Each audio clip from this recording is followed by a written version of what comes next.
j'aimerais te dire, nous critiquons ceux qui se prosternent devant les statues. Nous avons une nouvelle statue, nos téléphones. Nos téléphones. Avant que tu ne dormes, tu dis bonsoir à ton téléphone. Le matin, tu lui dis toujours bonjour. Quand tu manges, tu lui dis toujours bon appétit.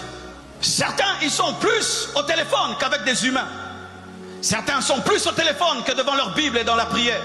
Et le téléphone, mes frères et sœurs, a pris nos temps de prière. Le téléphone a pris nos temps de jeûne. Le téléphone a pris nos moments d'intimité, même en famille. Le téléphone a pris nos moments. Nous sommes au courant de tout ce qui se passe dans le monde, mais nous n'avons qu'une nouvelle révélation de Dieu dans nos vies.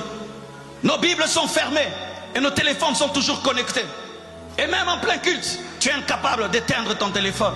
Dernièrement, je vais entrer en retraite. Le Seigneur m'a dit, tu feras 30 jours et tu ne vas pas être connecté.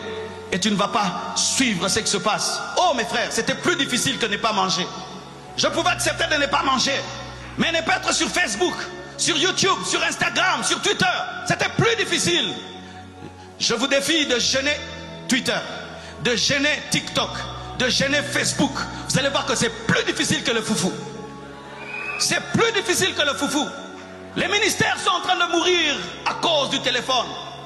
Hommes de Dieu, comment les Wesley et les Finney avaient une telle profondeur? Il n'y avait pas autant de distractions en leur temps. En notre temps, il y a tellement de choses pour distraire les chrétiens. Si vous voulez être concentré sur Jésus, il doit être supérieur à votre téléphone. Et ainsi, avant d'ouvrir ton téléphone, ouvre ta Bible le matin.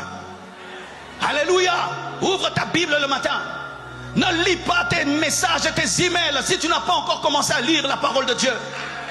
Le Seigneur est attristé. Que ce soit tout d'abord nos messages WhatsApp que nous lisons avant de lire la Bible. Le Seigneur est attristé que ce soit tout d'abord nos YouTube que nous consultons avant de consulter sa parole. Quand ton téléphone est déchargé, vois comment tu es mal à l'aise. Mais quand tu n'es pas rempli du Saint-Esprit, tu es à l'aise. Quand tu n'as pas prié, tu es à l'aise. Mais quand ton téléphone est low-bat, tu es mal à l'aise. Oui, que Dieu nous pardonne. Quand il n'y a pas de Wi-Fi, il n'y a pas de connexion, tu es mal à l'aise. Mais quand tu as un péché dans ta vie qui énerve Dieu, là tu es à l'aise. La déconnexion spirituelle ne nous dérange pas, mais la déconnexion du Wi-Fi nous dérange. Si tu ne reçois pas de message d'une personne que tu aimes, tu es touché. Mais si tu n'as pas de réma, ça ne te dérange pas. Une idole est entrée, mais nous ne la voyons pas.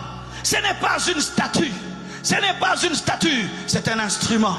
Un tout petit que nous mettons dans nos poches, mais que nous transportons partout, mais qui a pris le temps.